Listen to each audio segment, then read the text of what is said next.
Hello and welcome to Breakpoints, the Society of Infectious Diseases Pharmacist podcast. My name is Erin McCreary, and I'm the Senior Director of Infectious Diseases Strategy at the University of Pittsburgh Medical Center and a Clinical Associate Professor at the University of Pittsburgh School of Medicine. Today, we are bringing you our third collaboration podcast between Communicable and Breakpoints. Hi, everybody, and welcome back to Communicable, the podcast brought to you by CMI Communications, ESCMID's open access journal covering infectious diseases and clinical microbiology. My name's Josh Davis, and I'm an editor at CMI Communications and an infectious diseases physician at John Hunt Hospital in Newcastle, Australia, and also a professor at the University of Newcastle and a clinical trialist. And I have to say before we launch into it that it's really fantastic to do these collaborations with Breakpoints, because the Breakpoints audience, you guys that are listening now, is far more established than the Communicable audience, and we really like the interaction between the two groups of hosts and audience. So if you're listening to one of the podcasts in the past, please listen to both of them in the future. Thanks, Josh. It's a joy for us too to expand into the ESCMID Global audience, especially as we try to globally raise the role of an infectious diseases pharmacist, which is so timely that we're doing this collaboration because we actually have a very special announcement. So this episode's releasing the beginning of May, but I do want everyone around the world to mark their calendars for May 22nd for ID Pharmacist Day. This year, we're celebrating the theme Beyond the Prescription, ID pharmacists as educators and advocates. We invite all of you to join us on your favorite social media platform to share how you or an ID pharmacist you may know goes beyond the prescription, way beyond medication dispensing, and talks about how pharmacists really optimize antimicrobial pharmacotherapy. You can use hashtags ID Pharmacist Day and Beyond the RX for your chance to win a prize. Yes, so if we see your posts, the Society of Infectious Diseases Pharmacists, we are giving out very cool prizes. You can visit sidp.org/ID Pharmacist Day for more information. And for our many, many listeners from the Communicable and ESCMID Global community who may be in countries without clinical pharmacists or may not know a clinical pharmacist, we really hope you can use this day to learn a bit more about our profession. One of the driving missions and goals of SIDP over the next several years is to enhance and collaborate on the global training of antimicrobial stewardship pharmacists and ID pharmacists around the world, which is a shared mission we have with our friends at ESCMID who are working with us on this very important endeavor. So super excited, very timely. Thanks, that's great, Erin. It's fantastic there is an ID Pharmacist Day because ID pharmacists are so important to patient care in general. I mean, in Australia, in my work, the ID pharmacists I work with are fantastic and really important to our care, but the whole, profession of ID pharmacists are far less developed in Australia than they are in the United States, and we really like to learn from what you guys at SIDP do. For today, just like our first collaboration episode between Breakpoints and Communicable last year, we're going to discuss and review the trial run session at ESCMID Global, which was a week or so ago. This really cool session format was first presented at ESCMID Global last year, and in that year we covered the MSSA and PSSA domains of the SNAP trial, and today we're covering the gram-negative side with the PETA-PEN trial, which was piperacillin tazobactam versus meropenem for treatment of bloodstream infections caused by cephalosporin-resistant Enterobacterales, and also the ASTARTE trial, which was a treatment of bacteremia due to third-generation cephalosporin-resistant Enterobacterales as well. So first I'm going to introduce the presenter from the PETA-PEN trial, which is Mical Paul. Mical is a professor in the research track at the Ruth and Bruce Rappaport Faculty of Medicine, Technion, the Israel Institute of Technology. She is the head of Infectious Diseases Institute at Rambam Health Care Campus and an editor for CMI. And Mical also serves as the ESCMID Guidelines methodologist. Mical, welcome to Breakpoints and Communicable. Thank you very much, Dawson. I appreciate that you know how to say Mical. I've been practicing. And next, we have the presenter from the ASTARTE post-hoc analysis, Jesús Rodríguez Baño, professor of medicine, University of Seville, head of infectious diseases department, Hospital University Macarena. Do you say it like the dance? Yep. Yes? Okay, I was hoping so. That brought me a lot of joy. Past president of ESCMID, CMI editor-in-chief. This is a big moment for all of us, I think. Such an honor to meet you and Mical.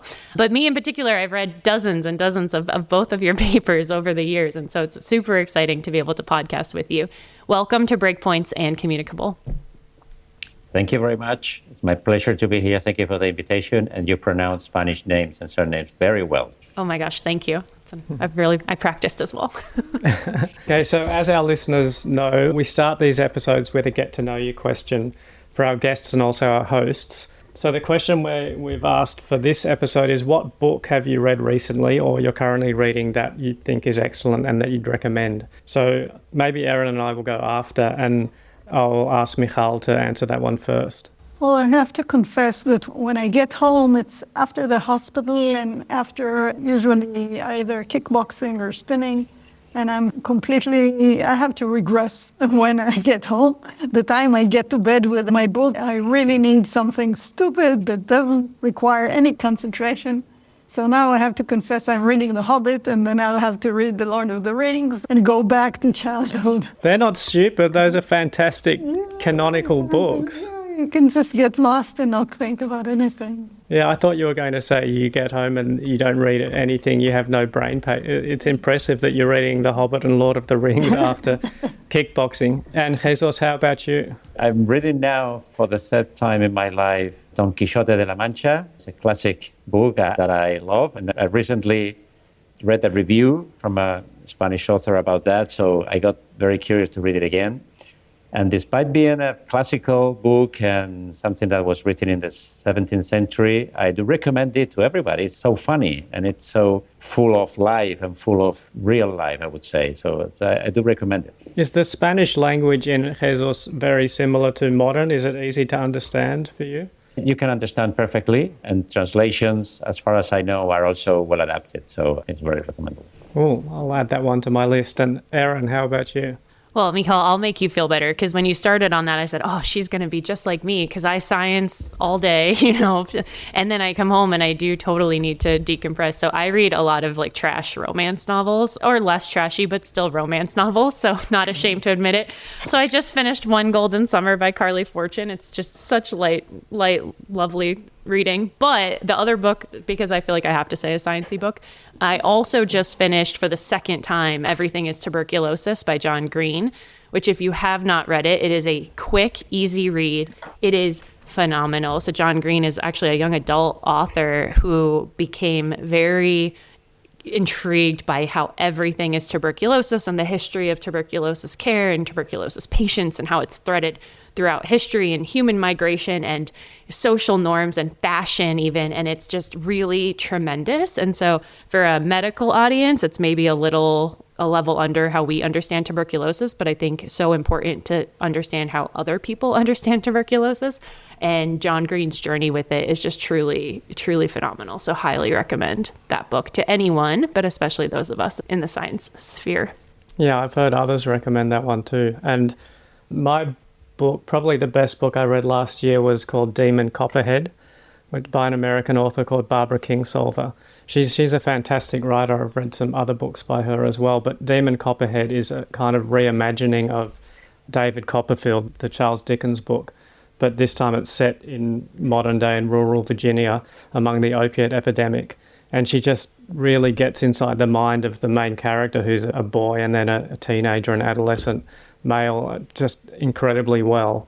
It's just really a compelling read as well and beautifully written. So I'd recommend that. And in fact, all her books, but that's probably her best one that I've read. That is an amazing book. Good pick. All right. And a level up from my romance novels. But okay, let's get into the trials. So Mical, we'll start with Peter Penn. You presented first in this beautiful 2-hour session at ESCMID Global. Again, the second year the Congress organizers have had this session, and I think we would all encourage them to continue. It's been this really fantastic way to really deep dive into 2 large trials. I think one of the most interesting things is you got up and kind of explained how this trial came to be, because I think it's very easy for us all to see a publication and say, thanks for the data, and then immediately tear it apart, right? And have all this feedback and all this peer review. But these things take decades sometimes, and there's a lot that goes into this. So can you tell our listeners about the timeline of this trial and particularly how it intersects with the MERINO trial? Yeah, so we do one trial at a time. We finished the 7/14 bacteremia trial, and then we said we need another trial to run. And the question that was most burning to us was really this question on beta-lactam inhibitors versus carbapenems for ESBL. We wrote a protocol. We knew when you write a protocol, you do a literature review. We knew there was one trial ongoing, but it seemed far away. Australia, we don't know what they're doing. We don't know where Australia is. I was young. So we went ahead. We wrote the protocol. We had everything set to start the trial. And then the MERINO publication came out. Not only came out, but was very surprising. The result we completely did not expect. Then it took us time to decide if really we want to do a second trial. It's a bit disappointing to do a second trial because someone already published it in JAMA. But we decided that we had to replicate. We had to retest things. MERINO, I think we'll talk about it, was stopped early. We wanted to confirm these results. We wanted to convince ourselves that indeed there's an advantage because in Israel we're carbapenem and resistant endemic. We have the endemicity of carbapenem-resistant bacteria. The most important antibiotic stewardship target for us is to limit carbapenem use, the big driver of carbapenem-resistant bacteria. And I think it's different if you live not in a carbapenem-resistant endemic setting, you look differently at things. We looked very seriously at the decision that we have to use carbapenems for ESBLs, for all ESBLs, and it goes beyond just treating ESBL bacteremia, because if it's so much better than piptazo, you have to use it empirically, you have to use it maybe for severe infections that are not bacteremic. It goes much beyond this carbapenem use. So we started the trial and we decided to do a replication trial, meaning to mimic everything that MERINO did. So even though, as you say, Mical, it was disappointing for you guys to not be the first trial and to be a replication trial, that's so important. I think it's good for us to remember that history is littered with practice change that happened because of a single trial that turned out to be wrong when there were other trials done. So it's really important to have more than one trial addressing a question.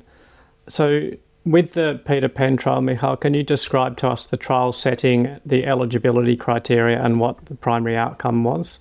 So this is, like MERINO, an investigator-initiated trial.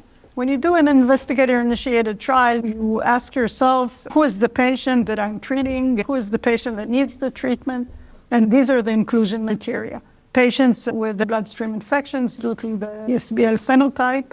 And who do we not include? The patients that I cannot include in the trial.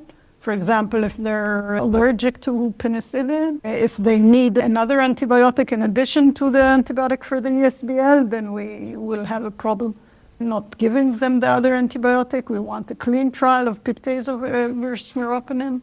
And situations where we will not learn from the treatment of the patient, for example, infections that require very long antibiotic durations will overlap with our outcome assessment time point. So these are the exclusion criteria that derive from clinical considerations, nothing but the clinical considerations of who can we recruit, who can we not recruit, and who will not allow us to appraise the differences between piptazo and meropenem. Our primary outcome was similar to the MERINO. We thought this is the appropriate outcome to assess. Overall mortality is what matters most to the patient. It's a severe infection. Patients need to survive. It's an objective outcome.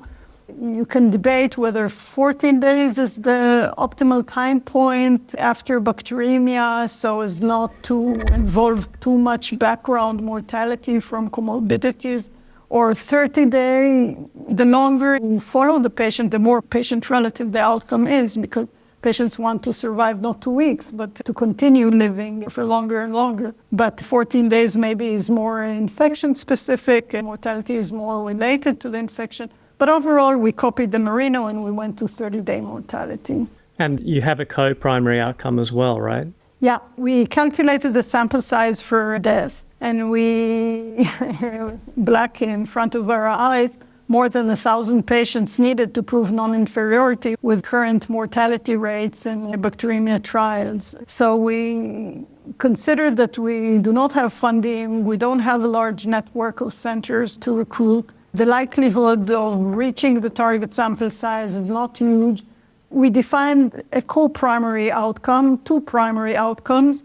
one which requires a target sample size of about 500 patients. And we tried to define this second primary outcome as meaningful as much to the patient. And we defined it as a patient doing well on day 7 or failing the opposite on day 7, meaning not still febrile, not symptomatically cured, still with bacteremia, not hemodynamically stable. A composite outcome of clinical failure at day 7 was our second primary outcome. We made sure to register these 2 outcomes to make clear that we defined in advance per protocol 2 primary outcomes to the trial, one where we stop at 500 and analyze this primary outcome, not being powered to show different non-inferiority for mortality, and hoping to reach the target sample size for the second mortality primary outcome. Can I just do a brief tangent here? You mentioned, Mical, that the patients have an ESBL phenotype. But just to clarify, you and I think the ASTARTE trial as well and the MERINO trial are using ceftriaxone or ceftazidime resistance in the lab as being a screening tool for ESBL production, right? Yeah. Following CNSI guidance, I think we're not testing ESBLs. We're looking at both ceftriaxone and ceftazidime, requiring them to be resistant for eligibility. And we're saving the isolates for future analysis of beta-lactamases and the ESBLs. Which I think is very pragmatic because no one would be able to do that in real time, right? Best case scenario, CTXM if you have a rapid diagnostic, but there's no way, even if you're doing disc confirmation, that adds another day and then that delays enrollment even further, and no one's doing real-time PCR of non-CTXM ESBLs to my knowledge, so outside of research. So I think that makes good sense. We'll come back to that later in terms of these trials looking at really, day 3 enrollment and not really empiric treatment of ESBLs, which I think is quite an important point. So Mical, hearing all that, which was excellent, do you mind walking our listeners explicitly through your power calculation? And I know you mentioned the 500 patients, but how many patients did you guys go into this and say, we need this many to conduct this trial? And then related to that ongoing enrollment, do you want to jump right in and share what those interim results were? So sample size calculation for non-inferiority trials, I've not invented them. I don't understand too much in the statistics, but there is software for you to do that. And it gives you a number depending on your non-inferiority limit. And the non-inferiority limit for failure can be larger than the non-inferiority limit for mortality. You allow yourself more flexibility in a softer outcome like failure compared to the hard outcome of mortality with a 5% absolute non-inferiority limit and a 10% absolute non-inferiority limit for the clinical failure outcome, which results in this big difference in the sample sizes required to prove non-inferiority. So we started in 2017. We were going on for 7 years with the recruitment, patient by patient. We are recruiting now in 8 centers in Israel, but they did not all start together. Center by center, we convinced people to join the trial. And in Canada, Professor Todd Lee and Emily McDonald joined the trial. After a year or 2, they also recruited a few centers and are still recruiting more centers to join the trial. We reached now our target 500 and conducted the analysis. We looked only at clinical failure, would not look at the comparison of mortality. We found failure rates. So first, let me maybe say that we compared between the Pictazo and carbapenem group. I'm used to observational studies and to differences between groups that I have to adjust for. And I was really surprised to see how similar the treatment groups were in all the factors that we measured, the comorbidities, the baseline, sepsis measures. Everything was very, very similar between the groups. Wow, people will think I'm inventing the numbers here. They're too similar. But that's the beauty of randomization, I guess. And then we compared the treatment, we calculated the composite treatment failure outcome from the different components that we collected in the data extraction form. And we found about 25% failure, which was pretty similar between the groups. Exactly the numbers are 24.6% with Pictazo and 28.1% with meropenem, for a crude difference of minus 3.5% failures with Pictazo. We also adjusted the risk difference to the stratification factors, and reached pretty similar numbers. We also did a pre-protocol analysis, meaning the patients that actually received the piptazo and actually received meropenem for 5 whole days from randomization, and the results were also similar there, meaning proving non-inferiority in the treatment failure outcome at day 7. Okay, so maybe not what one might have expected to find if you've read the MERINO results, but maybe what you were expecting to find, non-inferiority. One of the most controversial things, I guess, in the session where you presented these results and then they were editorialized and discussed was the fact that you guys decided to report on this analysis, which you could variably define this as an interim analysis. I mean, it's the final analysis in some ways of your 7-day treatment failure outcome, but it's an interim analysis of your 30-day mortality outcome. And there are pros and cons to doing that. And it also leaves you now with the conundrum of, do you continue the trial for the full sample size for the mortality, which one could argue is the most important outcome, or now that you've made these public, what decisions does that leave you with? We planned in advance to analyze the treatment failure outcome when we reach the sample size for that. What does it do to know that these are the results at this interim stage? Given that there's no difference, I think gives a big push to continue, because now we're more comfortable with the trial, because some centers might have been not very comfortable with giving patients the piptazo following the MERINO results. I think it opens the door for more centers to participate, more acceptability of the trial. We should consider what would have happened if we saw some difference between the groups. Like the MERINO, what would we have done then? I'm not sure. We're at the situation where we see similar results. We're not confident in their non-inferiority because we're not yet at the mortality time point. Overall, it gives us a drive to continue, I think. Yeah, and for our listeners, just again to summarize, thank you so much for that. So what was presented were the clinical failure endpoint, co-primary endpoint. So we don't have the mortality data, but the aspects of that co-primary, again, were SOFA deterioration, 7-day mortality was in there, persistent bacteremia from days 4 to 7, being febrile on days 5 to 7, symptoms not resolved by day 7, and then this composite of clinical failure. So I think some of the things that were brought up in the audience was, while these feel very objective, they could actually be quite subjective, especially we see this too. And when we do protocols in our hospital of, okay, you can go IV to PO if they're afebrile for 24 hours. And we see, okay, well, if you have 100.3 for 1 minute because they had a blanket on and something else, does that count as a fever? And even something that seems objective can sometimes in clinical practice not be. And so I think that, Josh, I echo your question. I'll be super intriguing. And, I'm glad you guys are still enrolling to get more patients, but I am interested in how that plays out open label. And I think that's what some of the audience response had to say about some of the composite. But the other interesting thing about this session was that the session did have 3 moderators that shared commentary on both these trials and the MERINO trial, since it's so relevant to Peter Penn. Those moderators were David Patterson, Angela Huttner, and Steve Tong. So David shared some additional background on the MERINO trial. And yeah, Mical, before we get into that, go ahead. Yeah, just to mention, it's true. And the principle is that in open trials, the outcome should be completely objective. And here in our composite outcome, there might have been some subjectivity in the assessments that the physicians wrote, but we have to think, where does this bias take us? If you were a physician and the patient received either meropenem or piptazo, where would you be more inclined to suspect no improvement or to take blood cultures? You know the answer, so you know where this bias is taking us in favor of the meropenem. So if there was bias here, it would have worked in favor of meropenem and a difference between the groups, not in favor of non-inferiority. But it's true. We have to look at an objective outcome in an open trial, and that's why we have to continue. Oh, look, that may be true. That's what you'd expect, Mical, but maybe if in the mind of the assessing clinician, their hypothesis was, actually, I don't believe that piptazo is inferior to meropenem. I think they're probably the same.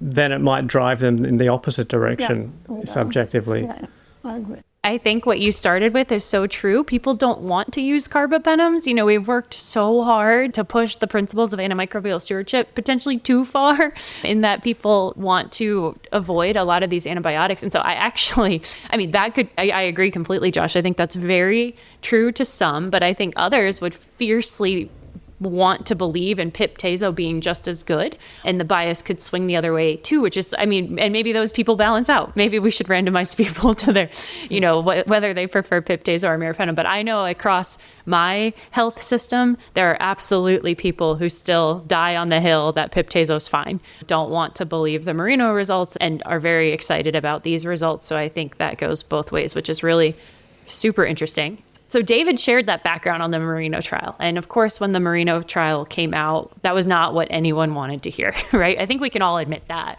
No one wanted to hear the results of the MERINO trial, and that pip/tazo was not non-inferior.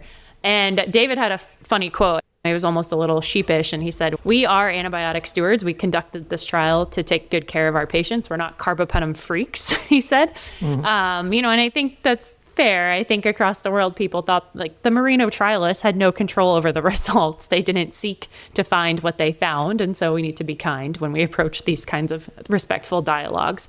But it did find pip/tazo not non-inferior to meropenem. That doesn't seem to be the direction the Peter Penn results are heading. The critiques of the MERINO trial were, one, that it was stopped too early, that it was therefore underpowered. Extended infusion beta-lactams were not given because Bling-3 was being designed at the time of the MERINO trial, that many of the deaths were later in that 90-day endpoint and related to terminal cancer or things like this. The trialists have said it's very difficult to ascribe deaths in that way, and who knows what a sepsis incident might do to, quote, push people over the edge. And then finally, that the results don't gel with our clinical experience, which is what we're describing now. Our inherent bias of, I've used this antibiotic for years and years and my patients aren't dropping dead, so this can't be true. And I think that's why we need clinical trials. So Steve Tong then walked us through this called off too early aspect, which I think is very, very important for our listeners to understand. And he described it very nicely as it relates to power calculations when you're assuming a % outcome in both arms and your non-inferiority margin. So Josh, can you walk us through what Steve described in terms of the power calculation for MERINO? Sure. I guess there were a couple of concepts here. One is, in general, trials that are stopped early find a larger effect size than trials that recruit to their full target sample size. And there are a lot of examples of trials that were stopped early, found a large effect, and then repeated trials of larger sample size found no effect or a smaller effect. So as a general principle, it's good to avoid stopping a trial early unless there's a really good reason for it. The second concept Steve talked about is the sample size calculation for MERINO was done in a slightly unusual way for a non-inferiority trial. So they made the assumption in their sample size calculation that the expected mortality in the pip/tazo arm would be 14% and 10% in the meropenem arm, rather than doing the usual way. You assume the same mortality rate in both arms, and then you calculate it on a non-inferiority margin, which they used 5%. If you'd done it in that way, 14% in both arms, 5% non-inferiority, then you'd get around 1,500 participants needed. If you do it in the way that they did it, which was a differential mortality assumption in the two arms, plus a 5% non-inferiority margin, then the sample size calculation's more around 450. Now, they didn't just make up that concept. It is seen as a legitimate thing to do, to use different sample sizes in the two arms, but it's an unusual thing to do, and it's only supposed to be done if you have quite high certainty that the mortality is different in those two groups. And they based that on observational data, which there was not a huge amount of, to be fair. And I suspect, reading between the lines, it's because they thought, there's no way we'll be able to get 1,500 participants. However, actually, even that is a little bit irrelevant to why they stopped. So their calculated sample size was 450, which was probably too small, but they actually stopped after 379 because of an interim analysis. So even if their sample size was 1,000, they still would have stopped after 379 in their third interim analysis. They had pre-specified a stopping rule using what looks to me like the Habital-Peto approach, which is like having a really extreme p-value for efficacy. If that's met at an interim analysis, you stop, and they had p less than 0.001. was their threshold. The p-value was actually 0.004, so not quite 0.001, but the DSMC looked at all the data and they thought it was actually really unlikely that they were going to find non-inferiority no matter what number they got to, and then they stopped. So the bottom line was the sample size calculation was probably a bit small, but the trial wasn't stopped because of that. It was stopped because of an interim analysis. So, Mical, any final thoughts on your trial before we move over to Jesus? Referring to your very clear explanation, Josh, the importance of knowing what should have been the appropriate sample size is to know at which time point they stopped, at which ratio of the overall sample size they stopped. It gives us the level of confidence in the result at that time point. But going back to Peter Pan, what Hadley, the co-primary partner, and I decided was to go forward for another 6-12 months and see if we can increase the recruitment pace, because continuing for another 7 years is not realistic. It will lose relevance, we'll not be able to do that. But if in 3 years we can increase the recruitment pace, more centers, more dedication to the trial in the existing trial centers. I'm now moving between centers in Israel and motivating people to recruit more than they're doing, because I know that they have more ESBLs than they're actually recruiting. If we're successful, then we'll continue. If not, we'll probably stop in 1 year. And then whatever we have, we publish the interim analysis also for mortality. Can I just make a couple of final comments or questions about Peter Pan? So one is, it's really impressive that you guys have got the numbers you've got so far on the smell of an oily rag in terms of the funding.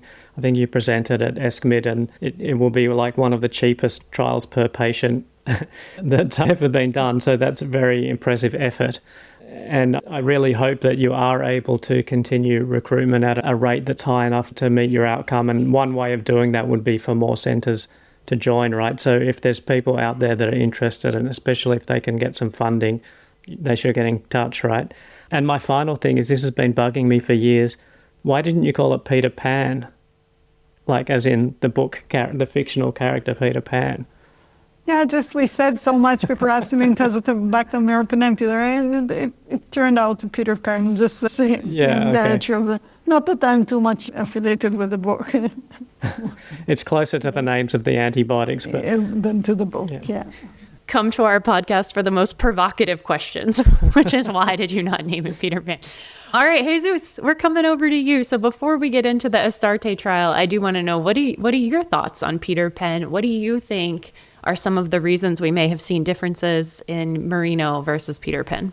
Actually, there are some small differences, despite Peter Pan was designed to try to be similar to MERINO. David Patterson nicely showed those differences.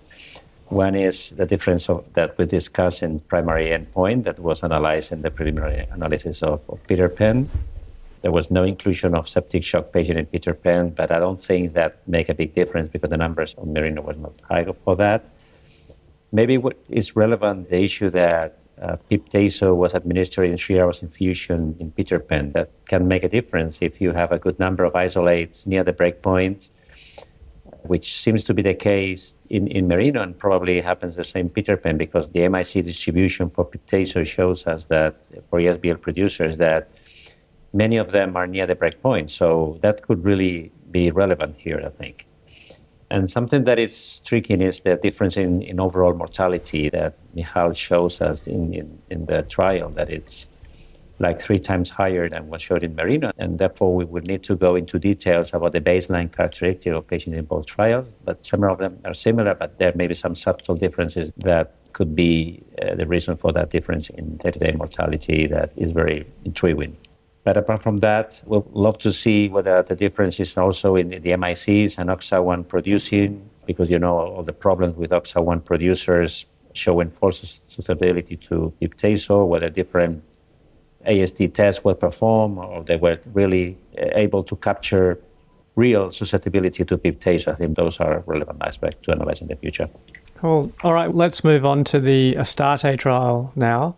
Jesus, can you tell us about the ASTARTE trial and describe the setting of the trial, the eligibility criteria, and the primary outcome? Yes, the ASTARTE trial was a multi-center, randomized control, pragmatic trial, academic-driven, It was performed in City Hospital in Spain, and we included patients with monomicrobial bacteremia due to third-generation cephalosporin-resistant Enterobacterales, whatever Enterobacterales was and whatever the mechanism of resistance was, although 97% of them were ESBL producers as a result. It was a targeted therapy trial, so patients were randomized once we had the information about susceptibility, and the patient was randomized to receive either a carbapenem, a standard therapy that could be meropenem or ertapenem, a standard dosing, and the decision was taken by the physician in charge. And the other arm for randomization was temocillin, that was the experimental arm at a dose of 2 grams every 8 hours. As I said, we included patients with monomicrobial bacteremia. There were adult patients that would, in the opinion of treating physician, would need at least 4 days in total of intravenous treatment. And we excluded patients who were exclusively on palliative care or have a high probability of dying in the next 24 hours. Patients who were receiving more than 72 hours of active empirical treatment before randomization.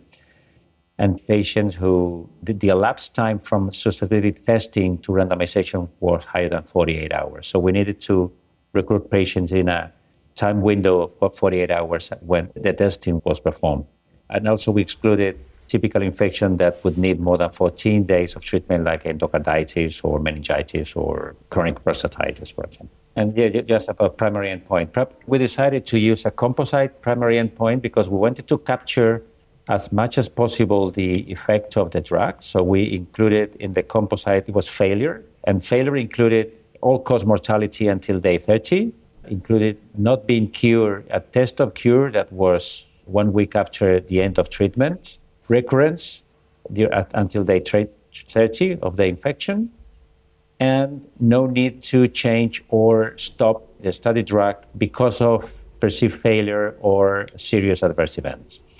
So we included here also clinical failure, and we discussed, because it's an open trial, about this is a soft outcome, it's not as hard outcome as mortality, but we thought that 1 week after the end of treatment, you can safely say that the patient is cured. I mean, the patient had no fever. We tried to use as most objective criteria for declaring the patient as cured. And so the investigator had to mark these, let's say, objective criteria. And there was a blind assessment of those criteria by someone who was blinded for the exposure. So we're quite confident that despite of not being a very hard outcome, the outcome was well assessed. Thank you for that. And then one part of your primary composite was stopping or changing study drug because of adverse event or failure. But just to be clear for our listeners, this trial I love because patients were allowed, or investigators were allowed, to step patients down to oral therapy after 4 days on study drug. Is that correct? Yeah, okay, that's correct. What if they change to a different IV therapy? Not that would ever happen. So if it wasn't like, oh, they're having an adverse event or we feel they're failing meropenem, but what if they're like, were they allowed to be on meropenem for 4 days and then go to ertapenem, or no, that would be fallout? So if patients were in temocillin arm, they could only be changed to an oral therapy after 4 days of intravenous therapy. That was the only option. Okay. If another drug was used, if the reason was perceived failure of the treatment or adverse event, that was considered a failure as an outcome. If there was any other reason, it was a protocol deviation, but it didn't happen. In the carbapenems arm, we thought that some patients would start on meropenem and be changed to ertapenem later for being discharged on ertapenem or facilitate home therapy. And it happens, I don't remember the number, but a very low number of patients, I think it was 10 or 12 patients. And it didn't happen the other way around. There was no patient on ertapenem who were switched later to meropenem. It didn't happen in the study. That would have been allowed. Would have collected that, but would have been allowed. And if patients were changed to other treatment because of perceived failure, again, that would have been a failure. Okay, thank you for explaining that. So can you tell our listeners what your sample size calculation was then and the results that you found? So we could not find, of course, a trial using the same primary endpoint. So we need to go back to our databases in observational studies and classify patients in our observational studies in ESBL producers causing bacteremia. And then we calculate the estimated number of patients that could be failing because of that. Fortunately, the numbers in the trial were similar to what we have estimated. And we also tried to see whether data in MERINO could help us a little bit to make that estimation, but MERINO measured mortality and did not have the data that could help us, so we could not use that. But fortunately, the estimation that we had for failure, 25%, was very similar to what we found in the study. So, Jesus, in the main ASTARTE trial, really you found that temocillin was not inferior to carbapenems and looks like a really good viable alternative. One of the problems is temocillin's got very limited availability at the moment. There's only a few small countries where it's available, I think. Do you know if there's any plans to change that, or if there's a distributor of temocillin that will make it available in other countries? Yes, that's a very important point. And when we designed the study, we have the challenge and the difficulty that even in Spain, it was not available when we started the study. So we needed to contact the company producing the drug and have an agreement with them. They were kind to provide us the drug for free and without intervening in the design or analysis or publication of the study. So that was very fine for them to do. We didn't have also the susceptibility testing on our automatic system in Spain, so we needed to implement for the study the use of e-strips at the same time that the typical automatic testing was done in the whole hospital, so we needed to implement that. So we use also rapid tests for detection of cephalosporin-resistant to speed up the whole process and recruit patients before 48 hours after the testing, and that was challenging. So as far as we know, the company producing the drug is now approaching other, so far, European countries, and as far as I know, it's already been used in Belgium, United Kingdom, France. Recently, Germany is approved there. In the near future, Sweden, Spain, and Italy probably would be options for the approval. And the reason is that in Europe, if a drug is approved using the, let's say, old criteria, 1970s criteria, they could be approved in other countries if there are enough data. So they don't need to go like for whole Europe approval. They can go country by country. But I'm not sure what will happen outside Europe. And that will be something that I don't have the information. And for sure, for example, for the FDA, they will need to do 2 trials that they don't have, as far as I know. I don't know in Asia or in Australia what will be the situation. But I think in terms of stewardship, the trial was designed as a stewardship trial. So the idea is you have this bacteria isolated, it's susceptible to the drug, what would you do? Would you continue meropenem or ertapenem? Would you change to, even if it's for 2 days or 3 days or 4 days or 10 days, whatever, to temocillin? I think the trial shows that you can switch to temocillin and avoid, as Mical was saying, we try to avoid the use of carbapenem as much as possible. So I hope that the trial result will help the drug to be available in more countries.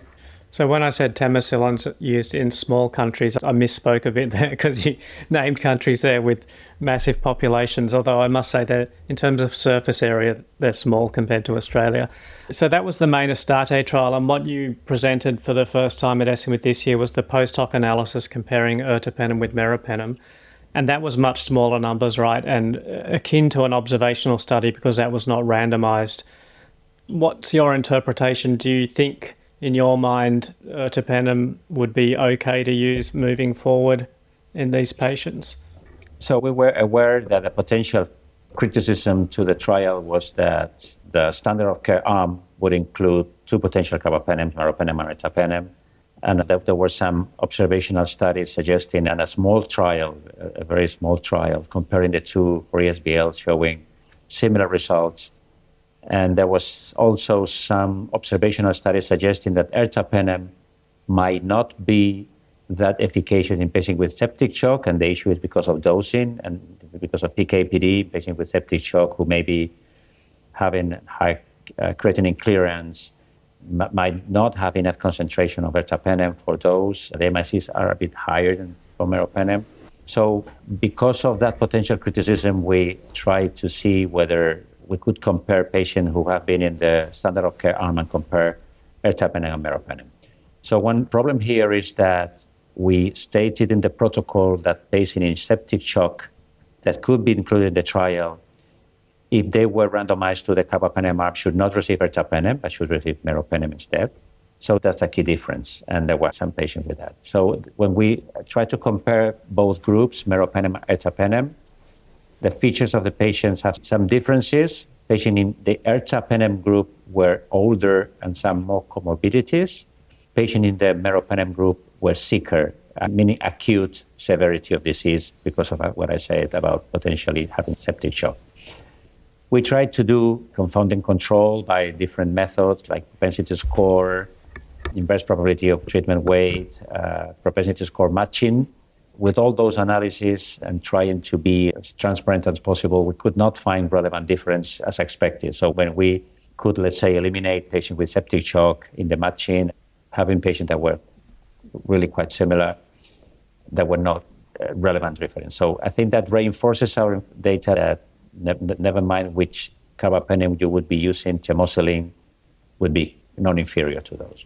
Did you happen to look, I know when you're presenting in the short time, it's harder to include all the data, but I think in the demographics table presented for the carbapenem patients, there isn't mention of their albumin status at time of enrollment, which that is our biggest fear. And one of the reasons we don't prefer using ertapenem in patients with septic shock, one, to cover Pseudomonas, but two, because those patients tend to be more profoundly hypoalbuminemic and ertapenem is heavily protein bound, which would then lead to it clearing faster. You know, even sometimes if patients have an albumin less than 2, sometimes we give ertapenem Q12, which admittedly we make up, but just because from a PKPD standpoint, that seems to be quite important. Same with cefazolin, which is heavily protein bound as well. So did you guys look at patients' albumin status in the groups? I imagine there may be a difference because the patients in the meropenem arm were sicker, but is that something you're exploring? No, we collected whether patients have acute renal insufficiency because we measured the SOFA score. So we know whether patients have increased renal failure or decreased renal function compared to expected baseline. We have that information. There was no relevant difference in that, but we didn't measure that. Okay, cool. Thank you. All right. Well, I think to wrap up the discussion of both these trials, we'll come to both of you in a key point that Angela Huttner brought up when she went through a PICO of both trials in the moderator session. She really emphasized how neither of these trials are about empiric treatment of ESBL bacteremia, which I think is an important point. So, Jesus, what are your thoughts on that? And is that even possible to do in a trial setting?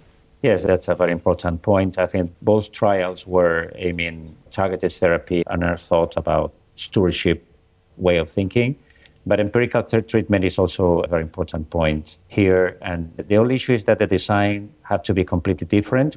We have thought for a while doing that, and it's something that we are planning. So for empirical treatment, first you will, if you want to enrich your population with ESBL producers, you will need to include patients with risk factors for having an ESBL producer.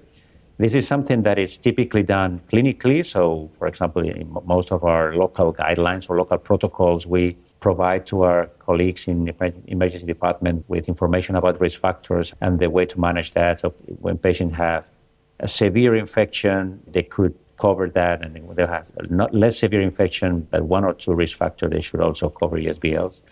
So that's the first issue. We should enrich the population by including this type of patients. And second, we will need to decide what will be the comparators, whether carbapenem would be the standard of care in that high-risk population, and what would be the comparator. What the comparator could be piptazo, could be temocillin, or could be another option like an aminoglycoside. This is something that we are considering to design for a future trial. So I think it's the next step to be done, but it's a different approach. And of course, you need to incorporate here emergency department colleagues, and because in an empirical treatment trial, you need to recruit patients very fast. You don't have time to discuss with the family, with the patient for many hours. You have to take a decision in less than 1, 2, 3 hours, and the patient have to sign informed consent very rapidly. So it's a different approach, but I think we should try to do that. Yeah. Mical, any additional thoughts on that, on an empiric type trial?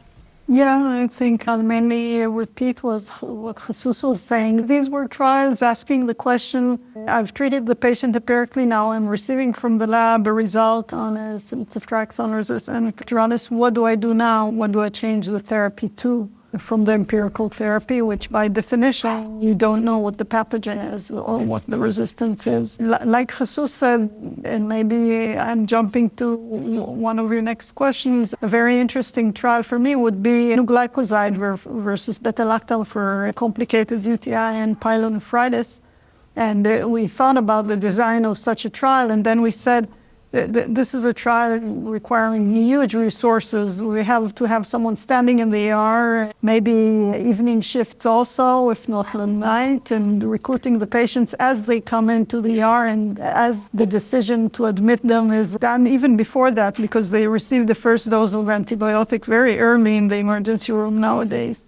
So you'd have to recruit them just before this first antibiotic dose, or else the trial doesn't have much meaning, because really for UTI you're cured very, very fast. So maybe, Jesús, we can collaborate on something similar. That's right. That sounds like an awesome trial. And it's a perfect segue, you're right, for the time has come to our Breakpoints faithful listeners for the I Feel Nerdy section of the podcast. I Feel Nerdy is meant to be a safe place and closing segment for our panelists to nerd out over their favorite ID topics, quirks, and fun facts. Stop making me laugh, Josh. So for today's I Feel Nerdy, I was going to ask what trial you want to do next. So, I mean, Mical, that was an amazing answer. I don't know if you have a second trial you want to talk about, or is that your answer?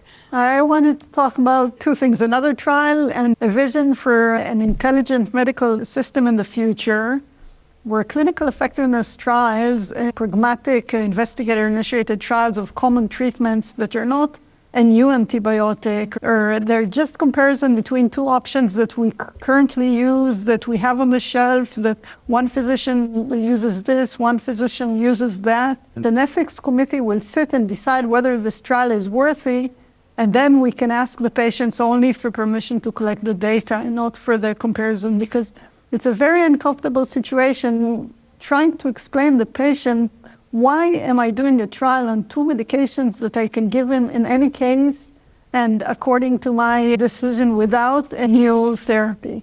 So I'd like a wise committee of people to sit and approve trials that are worthwhile to do, and the patients don't have to deliberate on whether they want to participate in a trial for a treatment they're going to receive in any case. That is a vision. I love that so much. I'm very much a big believer in that, with, absolutely putting patients and all of their rights first. But it's like the ACORN trial out of Vanderbilt, where they randomized to the prescriber, right? They said, are you going to give Piptase or cefepime? We make that decision all day, every day, right? There's complete safety and equipoise for patients. And so this concept of randomizing to prescribers, I think, is intriguing and untapped across the globe. So I couldn't agree with you more. Jesus, what trial do you want to do next? Well, we are engaged now in two trials. One Josh knows very well, because we are going to start the Spanish participation in SNAP for Staph aureus bacteremia, and we will be opening a new subdomain within there. It's a phase 2 trial investigating whether clopidogrel, an antiplatelet drug, could have any activity against Staph aureus bacteremia as an adjunctive therapy to a standard therapy. And we really want to start the trial as soon as possible. And we are also engaged in another trial, which is the TREAT GNB trial. This is a trial for gram-negatives, for carbapenem-resistant gram-negatives. It has 3 silos, one for Enterobacterales, another for Pseudomonas, and another for Acinetobacter. The trial is being coordinated from Singapore, from Advanced ID, David Patterson and Mo Yin. And we are also starting Spanish participation with several options. And the interesting thing for that trial is that we will try to use the practical design, meaning that patient will be randomized not to A versus B, but to all the options that, according to the isolate these patients have. So patients may be randomized to ceftazidime, avibactam, meropenem, barbactam, or, for example, if they have an OXA48 producer that is susceptible to meropenem and have a UTI, they could be randomized to meropenem, even if it's a carbapenem producer. So the trial is going to start recruitment in Spain, hopefully in the next few weeks, and we are also very much likely to start that. I love that. Thank you. Josh? Yeah, well, I guess in terms of the big vision type concept that Mical was talking about, I love that as well. The vision I've been thinking about is a meta platform, so a platform of platforms for gram-positive trials. So we've talked in the past about the SNAP trial. There's another gram-positive platform trial called STRAP, which we're just starting with colleagues about group A strep and other streptococci. And then a third one that's been in the planning stages for a while about enterococcal bacteremia that we're calling TENT. But what I'd really love to see is a meta-platform of gram-positive trials, so those three together that would share infrastructure. They may share one umbrella protocol. They'd share a site research team so that you know the patient has a gram-positive bloodstream infection, and then they'd go down the pathway of one of those three things. And it could add efficiencies, but it also has a lot of complexities with how you would make that work together. Yeah, I'm telling you, that is the dream. Make doing the right thing easy. We did that in the United States across my system for Remap Cap. So on admission, anyone with COVID, the nurse did an intake form and we asked them, like, are you interested in hearing about experimental COVID therapies? And if they said yes, it sent an email to a centralized team. And then they reached out via FaceTime and they consented the patient for every single domain of Remap Cap, right? And then as other investigators came up with other smaller COVID trials, it just all went through the same infrastructure of shared resources. And I think that's really the holy grail. I can say this because I'm American. Like, it shouldn't cost this much to do trials in America. It's really not that expensive. It's actually not that hard. And so we have to bring this cost down of trial infrastructure to answer some of these questions. So I would round out with, I have two. One is, Jesus, along your line. So I think non-carbapenemase producing carbapenem-resistant Enterobacterales is very fascinating, particularly Enterobacter cloacae. And it comes up all the time. If your meropenem MIC is 2 or 4, but you don't have a carbapenemase there, and your ceftazidime-avibactam MIC is 1, are they equal? You know, a lot of people want to use ceftazidime-avibactam in that case because the MIC is 2 dilutions lower. And maybe inhibiting all that AMP-C is helpful. So I'd love to randomize to that. It'd be super hard because it would only be a day 3 unless you had rapid AST, and you would need thousands and thousands and thousands of patients. But I'm very interested in that. And then secondly, Mical, this is along your lines. So I have wanted for like a decade to do a trial where patients over the age of 65 that present to the emergency department relatively stable, but with altered mental status that have a dirty UA, randomizing them to a dose of ceftriaxone or nothing, like fluid and rest. And I think that's such an important question to answer. And I've pitched it many, many times. And essentially the answer I get is no one cares because those patients are typically in and out of the hospital in a day or two. We get paid well for those kinds of admissions, at least in the United States. And like no one cares about a single dose of ceftriaxone. But that's a real bummer because we should care. And I think that's such an important question to answer because the 2019 ASB guidelines, you know, were like altered mental status alone is not enough. But I think that's on our feels and not actually on any good evidence. So that's mine. Yeah, I really love that idea, Erin. I've thought about that in different ways as well. And it's not just hospital, like nursing homes or aged care facilities. Asymptomatic bacteria and then unexplained delirium are the two biggest drivers of antibiotic use in aged care. And in my hospital setting, they don't come in and out in a day. Elderly people admitted with delirium stay for days and days, and they nearly always get antibiotics because they nearly always have asymptomatic bacteria with their delirium. So I think that would be a fantastic trial. Yeah, right? It's like randomized to sleep. But I'll come to Australia and do it with you, Josh, because it'll never go in the United States. But maybe you want to join. There was a Horizon call on long-term outcomes following infections, and we just now submitted a proposal to move elderly out of their beds early on when admitted for sepsis and having a severe infection, presuming this will allow them to return to their functional and cognitive capacity after the bacteremia. Yeah, so early mobilization kind of approach. Oh, I love that. I think there's nothing worse for patients than being in the hospital, actually. So putting elderly in bed, yeah. Right. Too many alarms. We need to sleep. Sleep cures cancer. But all right. Well, thank you so much to our guests, Mical Paul and Jesús Rodríguez Baño. This was very fun. We learned a ton. And while we're wrapping up here, we're not entirely done with ESCMID Global. So in our next Communicable episode, Josh, myself, and other editors at CMI Communications are going to get together to unpack the late breaker trials to understand whether those results should change our practice. And so actually this year at ESCMID Global, there wasn't one late breaker session as there's been in the past. There's so many good trials going on in ID now that there were multiple sessions grouped by disease state. So there's a lot going on in bone and joint that isn't presented yet, but Josh is enrolling in those. There was a lot of presentations from major journals. So we'll go through 10 trials in our next episode. So stay tuned. But for now, thank you for listening to Communicable, the CMI Comms podcast, and Breakpoints, the Society of Infectious Diseases Pharmacists podcast. This episode was peer-reviewed by Emily Plochet and Jeanette Bouchard, and it was edited by Lacy Worden. Communicable theme music was composed by Joseph McDade, and Breakpoints theme music was recorded by Dr. Steve Smoke. You can subscribe to both Communicable and Breakpoints on Apple, Spotify, or wherever you get your podcasts. Thank you, Erin, for the podcast collaboration, as always, and muchísimas gracias a Jesús, and toda rabá a Mical.